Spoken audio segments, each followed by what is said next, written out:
Hey, what's going on? This is Armand Pena with Inside the Market RE with our special guest today, financial advisor Jimmy Gonzalez. Jimmy Gonzalez, welcome to Inside the Market RE. I am excited to have you. I'm excited to share the knowledge you're about to share of what's happening in the market, in the world right now, which is absolutely insane.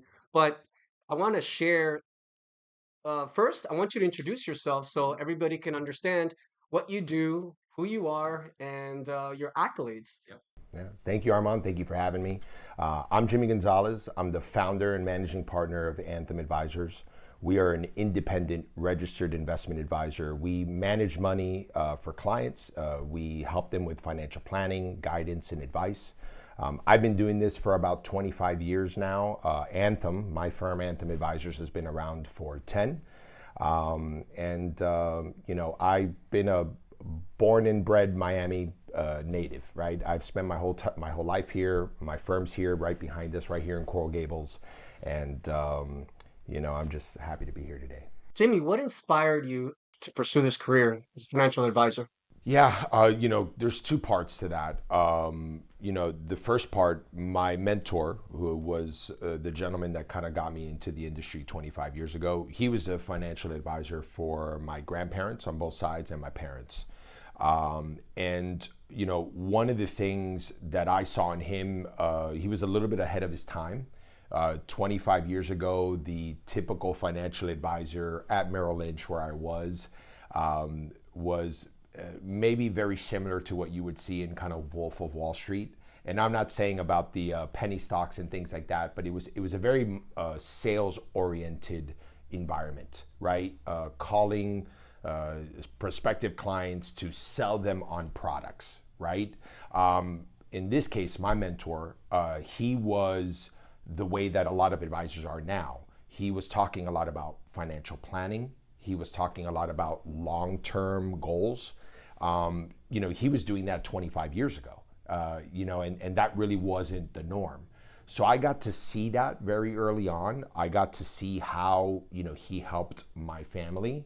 And that was a little bit of the inspiration on one side of kind of being in this industry. The other side of it was my grandparents. They came from Cuba in 1959, and my grandfather started a business basically in his living room, right? And the stories that I would hear from my grandmother and my grandfather about how they started the business, what they went through, how they self-funded it, how they, when things got tough, like in the 80s, the economy was very bad. So they had to take a lot of, the money that they had saved and kind of put it into the business. A lot of the decisions they made weren't decisions coming maybe from a position of a lot of, financial education. They were just trying to survive, right? They were just trying to hustle. And so when I saw my mentor provide advice to clients that were entrepreneurs and looking at, a problem not just from one view, but saying how can we tackle this from a lot of different angles and to make sure that you have enough money to survive, enough money for retirement. All of that was very, very impactful to me. So that's really the motivation very early on. And now I'm sure we'll talk about this later on, but a lot of my clients now are small business owners, are entrepreneurs. I work with pretty much everyone, but just for some reason the universe kind of gets entrepreneurs and small business owners kind of in my range, and then I just have a real passion to help them just because it reminds me a lot of my grandparents. That's great. Yeah. So That's great. So, um, leading segueing into this is right now we're experiencing some volatility and just uncertainty. So, what are the biggest challenges right now that investors are facing? this is a loaded question because there's a lot of things that people are facing right now, right? Okay. So number one, the big thing in the news right now is tariffs, right? This is affecting everybody. It doesn't matter if you're a W-2 employee at a company or if you're a small business owner. that's maybe importing products from China or Mexico or wherever it is.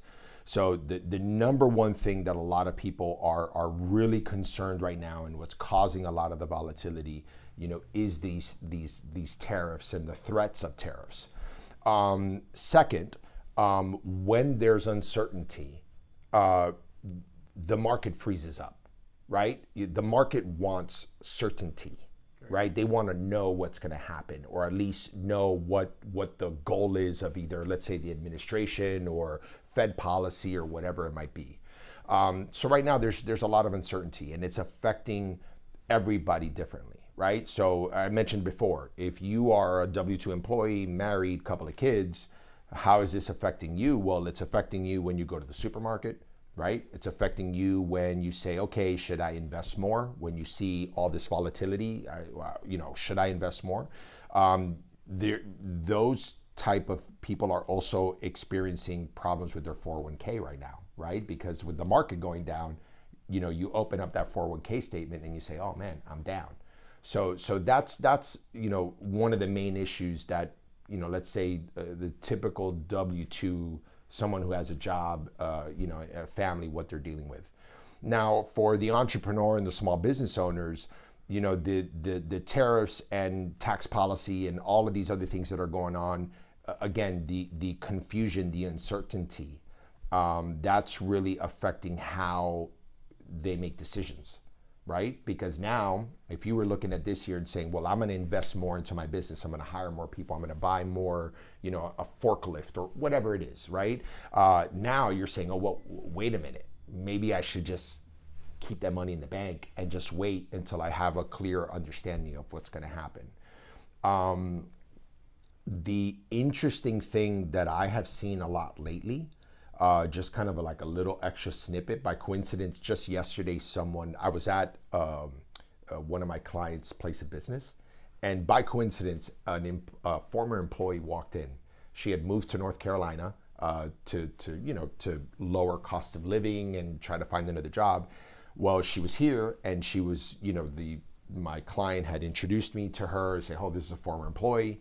And she was saying, oh, well, I moved to North Carolina. There's no work up there, right? So again, what did we just say, right? If you're a small business owner, or even, let's just say, a middle manager at a company, and you start looking at, well, what is this next year going to look like? One of the first places that they focus on is, oh, I'm not going to hire anyone else, right? I want to conserve my budget or the money I have. So, there's a lot of uncertainty right now in the market, in not just stock market. I'm talking about, just kind of the general market, right? Whether buying a house or, whatever it is, there is a lot of uncertainty at the moment.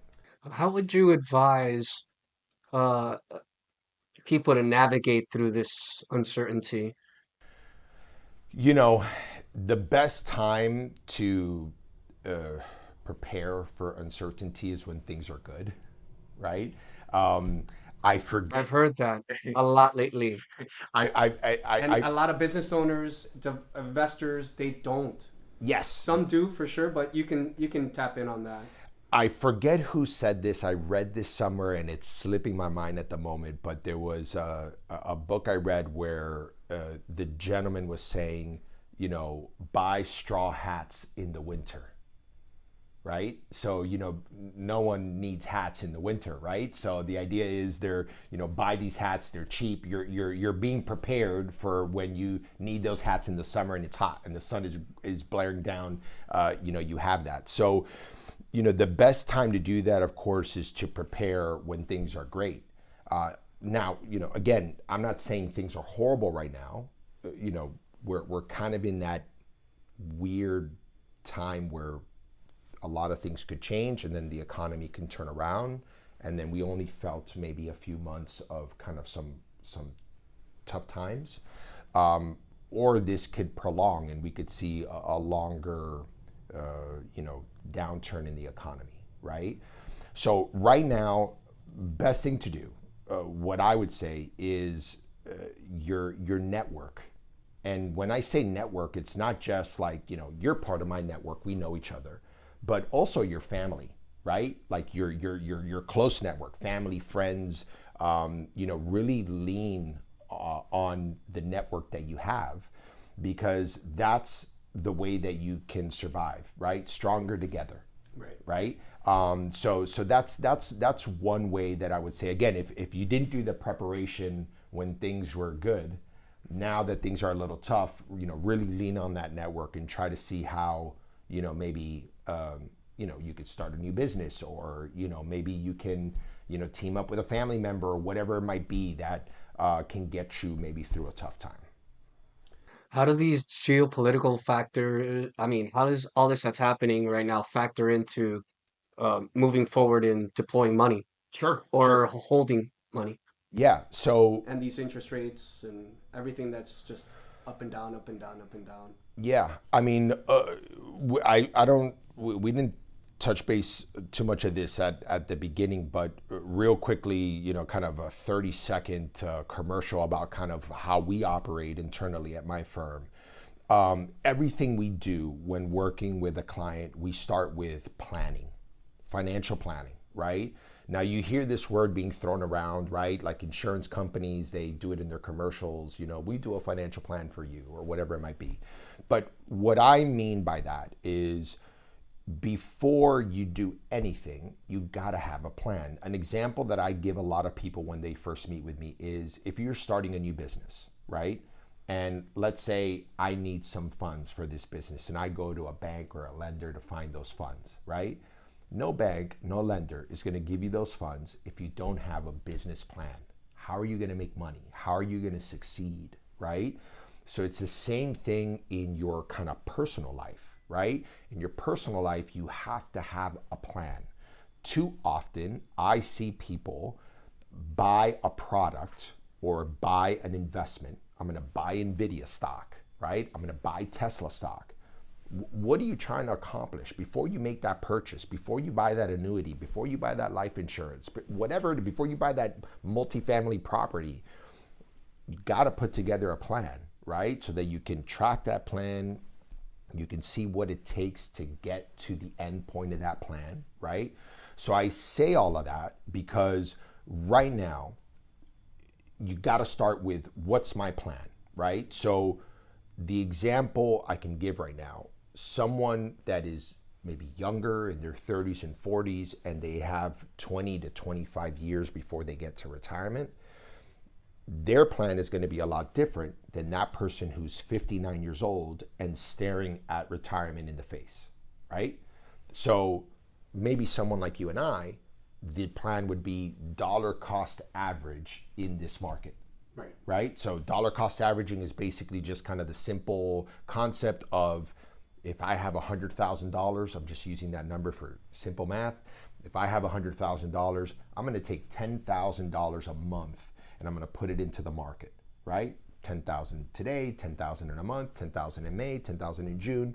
So what you're doing is, if the market does prolong and have a longer, kind of downturn, you're basically buying a little bit every month through that downturn. Whereas if you had a bunch of money right now and you put it all into the market right now, and then there's a major tariff war, or there's problems in Europe and the market drops 20%, now your 100,000 is worth 80. And that's a a kick in the gut, right? So that's one way of looking at it.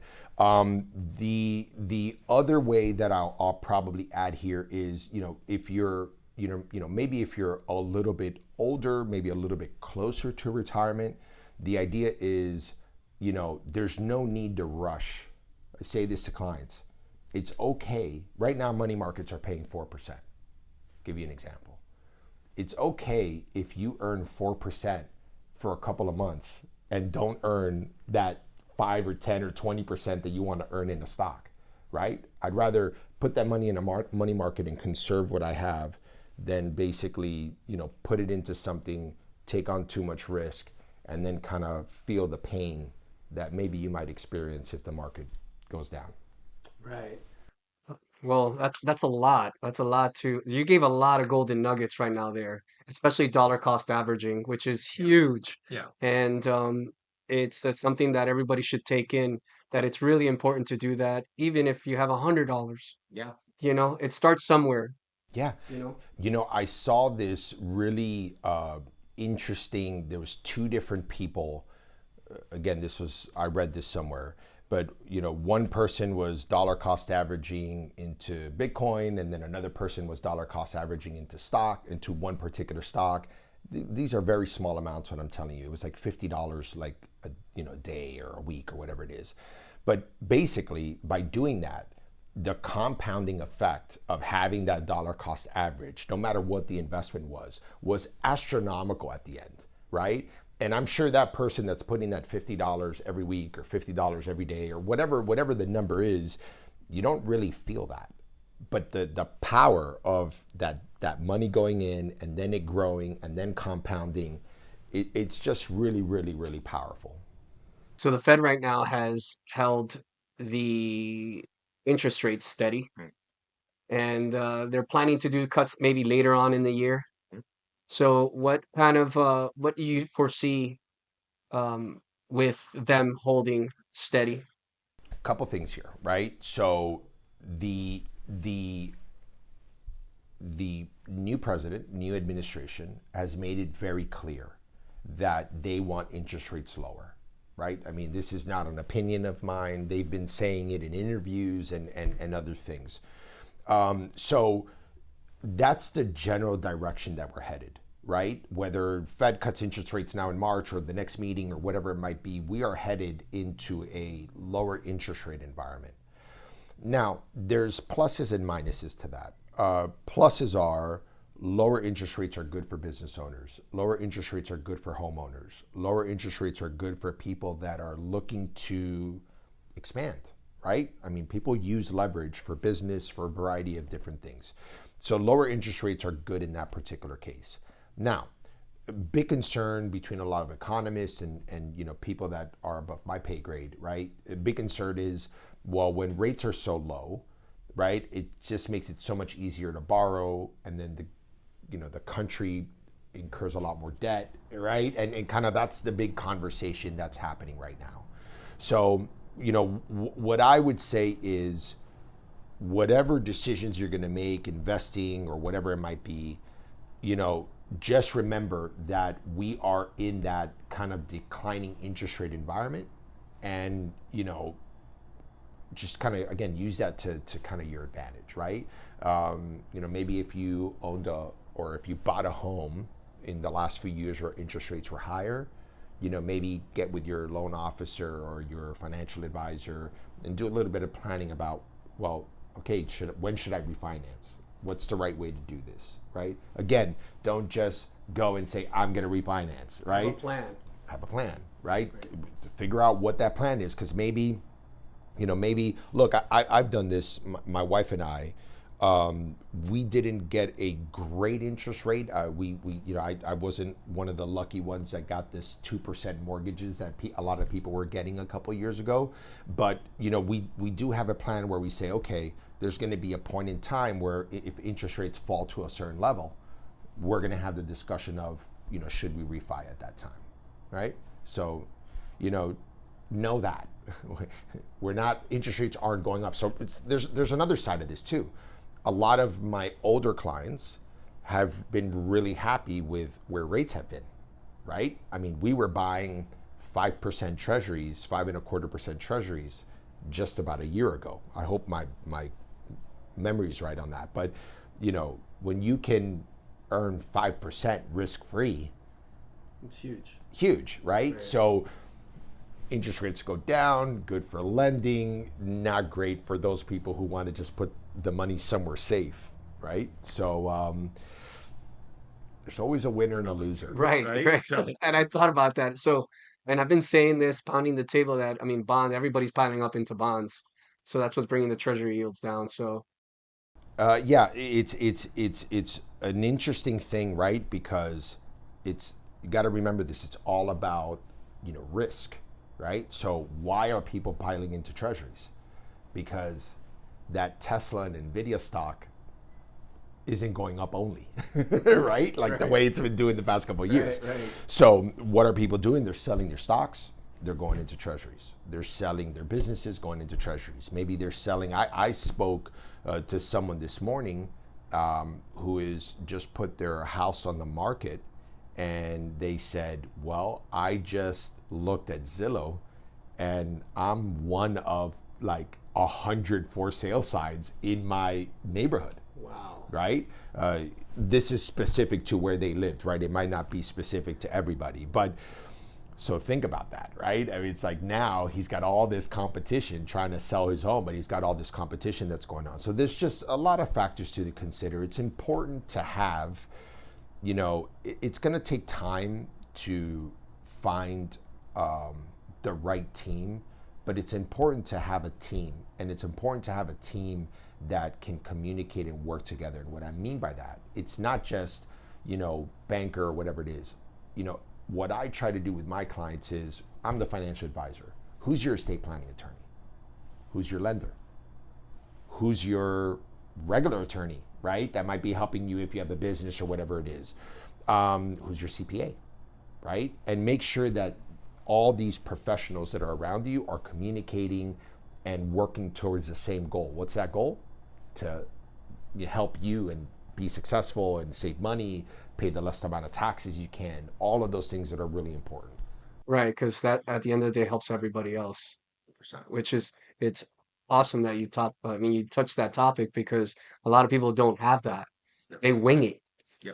And we've noticed that there's a lot of successful people out there that make a lot of money, but they're still in trouble. It's crazy. One of the things that if, one of the things we talk a lot about internally in my team is having a what's called a family office approach, right? So back in my previous firm, a family office, there was a couple of them that were around. A family office is basically, think of one office that has all the professionals under one roof, right? CPA, lawyer, advisor, accountant, whatever it is, right? At one time, this is something that was really only available to the very, very, very wealthy, right? You have a ton of money, you hire each one of those people individually, and then they work for you. One of the things we've always tried to do at Anthem is, try to make sure that we try to give those same services to our clients, right? Even though they might not have $100 million, right? And what I also tell new people when I meet them is, it's important to kind of build that team. Think of like that family office. If the very wealthy and the elite are doing that, you should do the same. You should copy these good habits, right? So, just a little tidbit. Right now, there's people that if you would give advice to someone that has a mortgage, credit card debt, and business loans, what kind of golden nugget can you offer advice to them right now in this market? Lending is tricky at the moment, right? I mean, it's tricky because where rates are, right? So it's one of these things that if you've got too much debt and your debt is at rates that are just kind of too high and unmanageable, it could be something that could be very detrimental, right, to you. I mean, think about what's going on right now. A big topic over the last couple of years has been the student loan debt, right?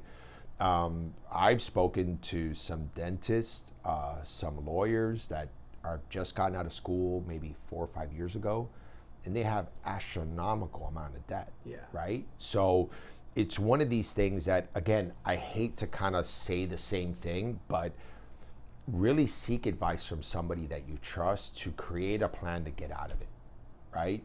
The best thing, of course, would be to have zero debt whatsoever, but that's not the case, right? I mean, you need a mortgage to buy a house, right? Right. You sometimes need lending to grow your business. I mean, these are all things that you need it. So the thing is just to be very smart about it. I always tell my clients when I'm going through the planning process, let's try to keep that like debt to net worth ratio below 30%, right? It can't always be done, right? Just because maybe if you're younger and you're buying a house, right, you're going to have maybe higher debt at the beginning because you just bought your first home. But maybe the goal would be is to try to work towards how can I get my debt level below that 30 or 40%, kind of in that range. Again, team planning, those are kind of my key words here. Don't try to do it alone. I know sometimes it's hard to find the right people to give you guidance, but there are good professionals out there. If you have a good CPA, ask them, like, who's a good lawyer that I can work with, right? Who's a good lender that I can work with? Usually, what is it? Birds of a feather flock together, or something like that, right? So, usually if actually, I've heard that this week. Usually, if you have, if you found right now, I've found this with the businesses that I'm involved in, and I found a really good banking team, right? And so now I'm kind of leveraging them to kind of help with, who do you know that can help with this? Who do you know can help with that? And, not always, but more often than not, that person they're referring you is very similar to that person, right? And then you kind of get the same vibe, same feeling, and just the same type of professional. That's great. That's great information. Now I'm going to hit you with a hard one here. Let's go. What sectors do you see strong enough right now that are opportunities for everybody listening? Yeah. So this one is interesting, right? Because it feels like no sectors are right now, right? Right? Sometimes you turn on the news and you hear like, okay, well, let's think. Do I buy a house right now? Well, or do I invest in healthcare? Well, we've got a new administration that has a very different view on healthcare than previous administrations. Technology, right? I mean, the kind of the big battle in the trade war with tariffs, with chips and everything with China. Yeah. How does that affect? I mean, listen, the elephant in the room is AI, right? I mean, there is the next opportunity. The question is, it's hard to invest in AI, right? I'm going to give you an example. What do you mean by hard to invest? This is not a recommendation, but let me give you an example of it. Everybody knows ChatGPT, right? The company behind ChatGPT, OpenAI. You can't invest in OpenAI. You can't invest in ChatGPT, right? You know who's one of the biggest owners of OpenAI and ChatGPT? Yes. Microsoft, right? So my point being is, it's not, I get this a lot from clients. How can I, invest in this AI wave? And it's a very interesting topic because AI is it's so encompassing so many different things, right? You have the LLMs, you have how it's going to help businesses, that is really kind of the elephant in the room of keep your eye out for that sector, right? There's going to be, remember, in anything that's new, there's a lot of failure, right? So it's not like, oh, just because you hear this AI company or whatever it is that you're going to make money. So that's a big elephant in the room. Another very interesting topic is robotics, right? And keeping an eye on that particular sector. Again, those are some of the things that people are now talking about. But right now, with all the uncertainty that there is out there, it's a little hard to say, hey, this is kind of the shining nugget. The key word for this year is survival, right? Survive. Make sure you don't make big investments that are going to really hurt your long-term goal. A lot of the entrepreneurs that I'm talking to right now, and when we're talking about their businesses, what they're going to invest in, they're looking at it as, okay, risk, this investment, or let's say this investment I'm making in my business, what is the risk? And maybe for the time being, until we have a clear understanding of what the future is, lean to the more safer bets and just preserve capital. What is that phrase? A lot of people, it's kind of like be fearful when others are greedy, and greedy when others are fearful, right? So, right now there's going to be an opportunity, to maybe buy the dip and invest in the market, right? So again, get with your advisor and say, how should I approach this? Should I be doing dollar cost averaging? Should I just wait until the market, takes a real, turn to the downside and then maybe invest at that point, right? The one thing I will say is I'm super bullish on what America will be able to do, right? I mean, we live in the greatest country in the world, and whatever happens next year or 2 years, whatever it is, I do feel that when all the dust clears, right, our economy, the people that are here, really the diversity that we have, especially here in Miami, right? Like Miami is you got people from all walks of life, and I'm really bullish on that. Our city has gone through a lot the last couple of years. The change, it's not the same Miami from when we were young, right? Absolutely. But I'm really kind of bullish on what this city's going to be going forward, and hopefully our political leaders and people in place will feed that positivity. What is the mistake that you often see people do to plan for their retirement? If we're talking about planning, right? I'm sorry. A if we're- mistake if- that you see that's yeah. so consistent that you can give us your knowledge on what is a kind of an advice that you would give Yeah. to anybody that is not making that right judgment or that right move to plan for their retirement. The mistake I see, number one, top of the board, is starting too late, right? Listen, life happens. You get out of college, you find someone, you get married, you have some kids. Those are all decisions that happen. And then sometimes you kind of wake up at a point and you said, oh man, I've gone, 9, 10, 11 years and I haven't done any planning or saving or whatever. Start as early as possible, even if it's just a little bit, right? I can tell you this, my first IRA, I was very young, and I remember making that deposit. I think the contribution for the IRA was $3,000. And, I put the $3,000 in, and I forget the exact number that it went up, but let's just use 10% for simple math.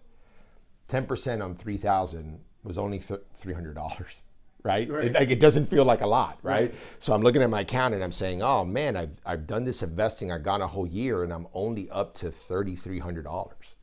But you know what really was impactful for me?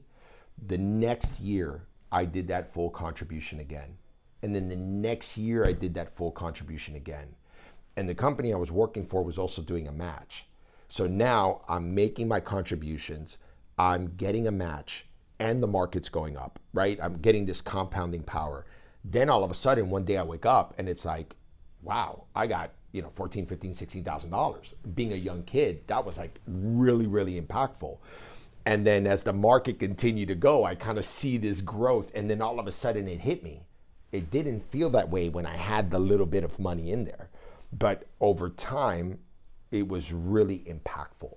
So start early, even if it's a little bit, right? Even if it's like $50 a month. Start early. The earlier you start, the more impactful it's going to be over the long run. That's powerful because that's truth. And that segues into what I wanted to ask you. What's one piece of advice you would give to everybody as a financial advisor? The one thing I would say is kind of don't stop learning. Don't be stagnant, right? It's the biggest mistake that I've seen kind of people do, right? Go to school, they get this job, and then it's kind of like, I'm just gonna stop here, right? And because life is hard. You throw kids into the mix, and you throw family problems and issues that just normally life is bringing you, and life can seem very difficult. So sometimes it feels like, okay, I'm happy with my work, I'm happy with what I'm doing, I'm just gonna be stagnant. I try to never stop learning, right? I try to say, okay, what can I learn, right? Back in 2014, it was, what is this thing Bitcoin, right? Like, what is that, right? What does that work? How does that work? What is it, right? Then it was like learning a little bit about tech and like learning a little bit about how to chips and all that other stuff. How does all that work?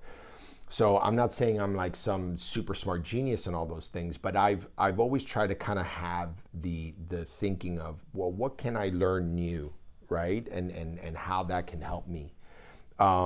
Nowadays with the tools that we have, like these AI tools are just incredible, right? I can jump on Perplexity or any of these other tools and learn something.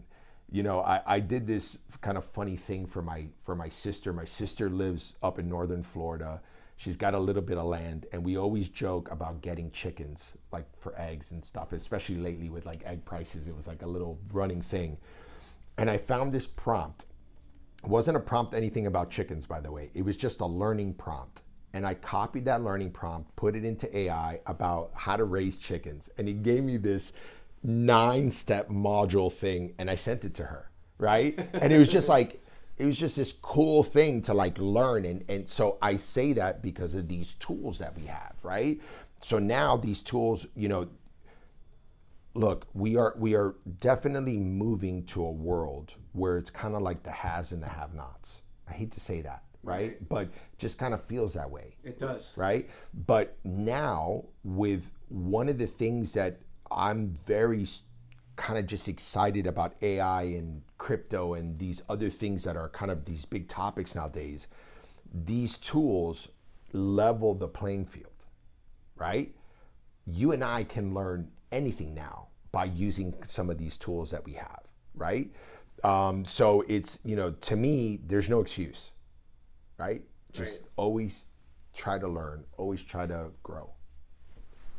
So, my last question is going to be, how can people find you and connect with you for your financial planning? Thanks, buddy. So my firm is called Anthem Advisors. Our website is anthemadvice.com. I've got a really cool team that I've been together with for several years. My co-founder has been with me for we were at the old firm together, so we've been together for, 15, 20 years, right? So go to anthemadvice.com. That's where you can learn a lot about us. We've got all these really cool tools on the website, like retirement planning tools and things like that you could do completely free. One of the things that I try to do with everyone is try to show them all the free stuff that's available, right? Fidelity has really cool tools online. Like, some of these major companies have these really cool tools. So, try to absorb all that stuff. And, I'm always available to anybody that reaches out. It's important. I like to educate, and it's important that, people understand that there's a lot of resources out there that you don't have to pay for. And I'm a big believer in giving stuff for free because I want to educate people. I want to make sure they understand working with all these lenders and business owners and developers. Some of them are successful, but they don't have the guidance and just to give them just knowledge and value so they can be more successful, and we can just offer it for free and just show them, so and then they know they can trust us for anything, and obviously they can trust you for your financial advice. I appreciate it. I appreciate your time, Jimmy. Thanks for joining us, and we'll see you in the next episode of Inside the Market RE with Armand Pena. Star fun rising like a bee.